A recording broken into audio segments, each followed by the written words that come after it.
Hello and welcome to Wolfman Gaming. This is my Uncharted 3 Crushing Difficulty walkthrough, and this is chapter 9, also known as the Middle Way.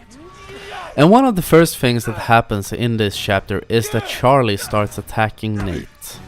He was drugged by Talbot in the previous chapter, and that in combination with his claustrophobia makes him freak out and go completely nuts. And I wish I could tell you a super effective, great strategy to end this fight as quick as possible. But sadly to say, I don't know a quick way to do it. The only thing I have managed to figure out when it comes to this fight is that it's very good to be very aggressive. Because it seems that Charlie has an invisible life bar and you have to beat him a certain amount of times to make or to end this fight. You will not kill him. You will go into an animation where he starts strangling Nate, and then it will jump to a cutscene and then you can move on. But I did a bunch of attempts on this because this fight can be quite hard, because on crushing you don't get any prompts when you're supposed to duck his punches. But the best strategy I can tell you is to, whenever he swings at you, start mashing the dodge button. I think it's triangle or circle, I can't remember which one it is. And then just be as aggressive as possible, and then you will see this animation where he starts choking out Nate, and that will tell you that the fight is over. It goes on for a bit too long in my opinion. And I've mentioned it before during this walkthrough that some segments of this game have a tendency to drag out a little bit. But here, after the fight, we get into this big room where we have a giant globe in the middle of the room, looking like Earth. Or it's supposed to be Earth. And what you want to do is run up here on the second floor and light these big, whatever they're called, these fireplace thingies. So those statues will start shining a light down on different spots of the globe. And what you need to do is turn it around so the lights line up with certain land areas. But before we can start moving it, we're gonna have to go into the next room and turn on the water so we can start spinning that giant globe of stone.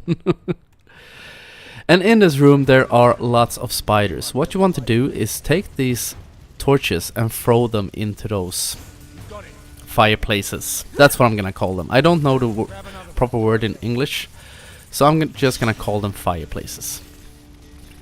And this is really simple. The only part that can be a bit finicky is getting them into those fireplaces. But when you throw a torch, a new one will immediately spawn, so you don't run the risk of running out of them.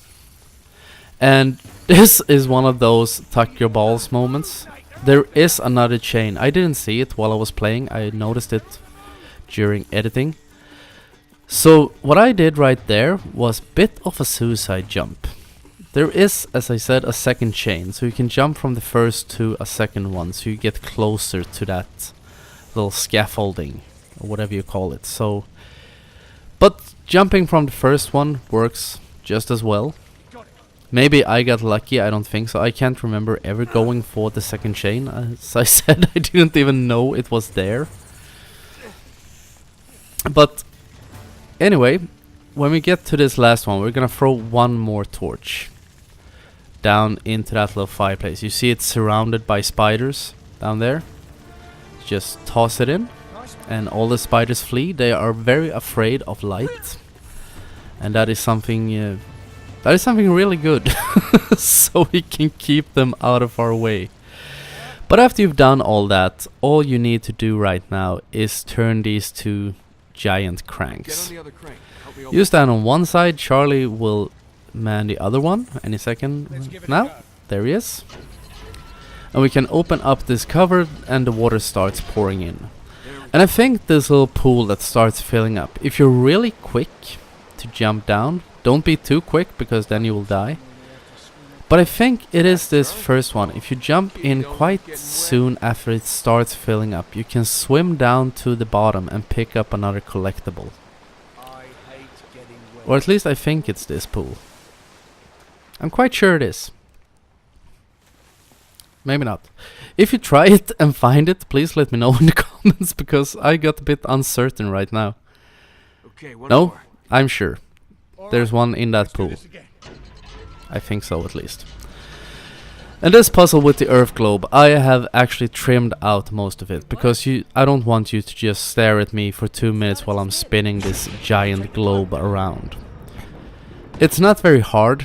I have trimmed it down just for fluidity reasons, to make this video a bit shorter and trim out the most. Just focus on the necessary parts. So you saw a little transition there. You're looking for this landmass. You're gonna have to spin it around a little bit.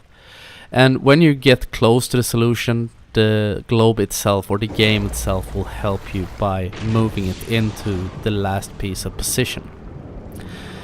And after that is done, we can head up back.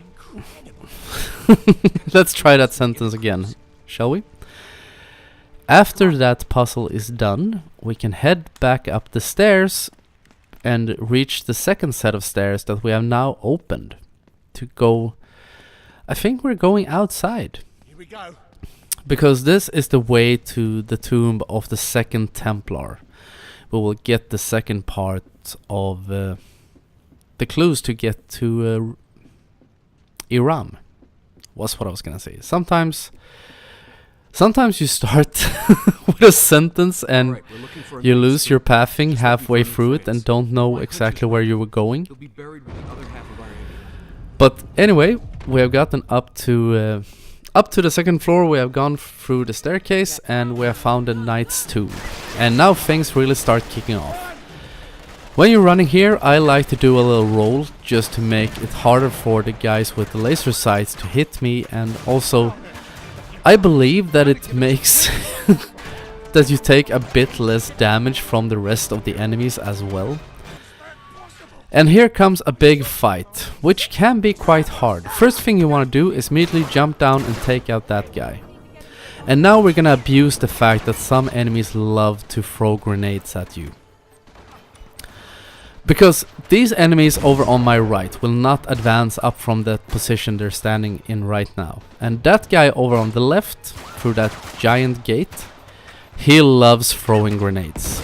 And we're gonna use that to our advantage. What I like to do is just sit here and wait to see him doing his animation for the grenade toss. And when I see him starting that animation, I turn my camera over to where I want to throw the grenade, and then I just wait for it to land next to my feet.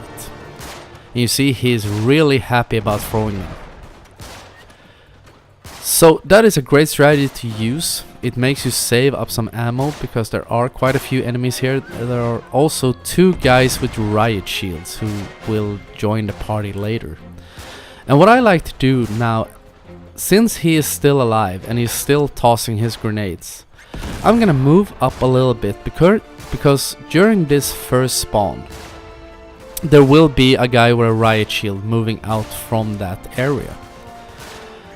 And I'm trying to force that spawn by moving up a little bit.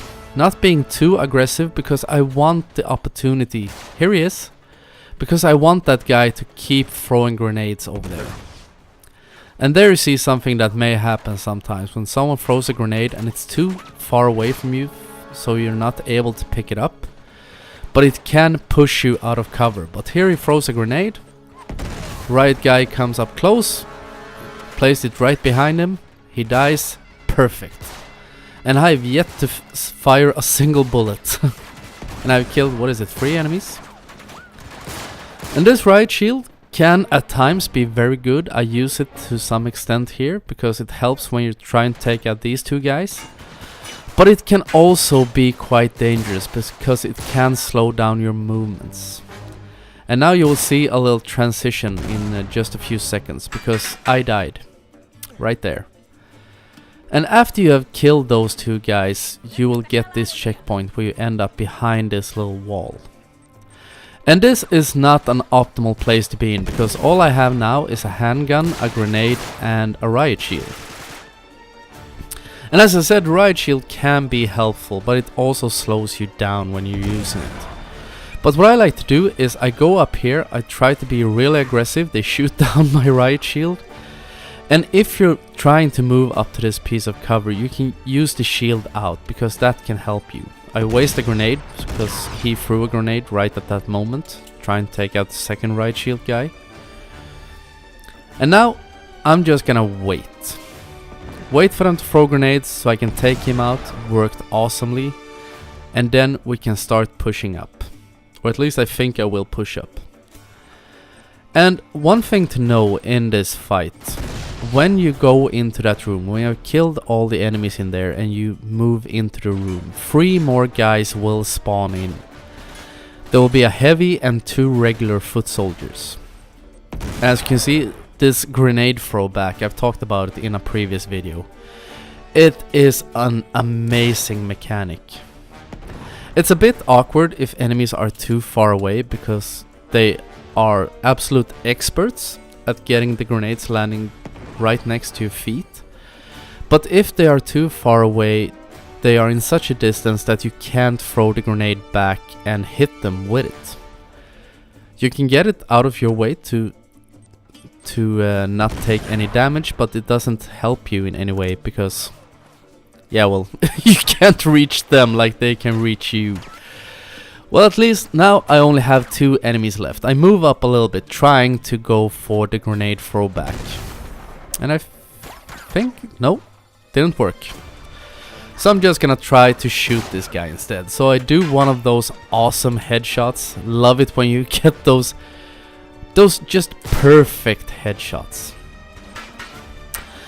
And I've talked a little bit about the fact that some sequences in this game have a tendency to stretch out a little bit too long. That fight with Charlie is one of them, and there are a few sequences coming up later in the game. I have actually trimmed out a few of them. I re-edited this episode earlier today before I started narrating it, because I have edited this entire walkthrough. All the episodes are cut and done. But for some reason, when I was gonna narrate this, Chapter 9 had disappeared. I have no idea why. I know that I have lost material before. I lost one of my raw videos. I talked about that during my Uncharted 1 walkthrough, way back when. But for some reason, Chapter 9 had disappeared. So this is my second edition of this episode. I had to re-edit it. And for some reason I also had to repurchase my editing program, which was interesting. I have written to them and I haven't gotten an answer yet. I'm gonna see what they answer, because I bought an editing software a few months back. I've used this software for the entire duration of this channel. Quick note here, pick up as much ammo as you can and do not pick up a shotgun. Go for assault rifles and normal pistols. But anyway, I purchased editing software. I'm not gonna say the name of it, actually, because I'm not endorsed by them and I'm quite pissed off at them right now.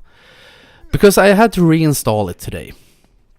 Just because I updated the operation system on my iMac, and it didn't work quite well, or it didn't work as it should after that, and I got recommended to reinstall the program, and when I did and entered my registration code, it said it wasn't valid anymore.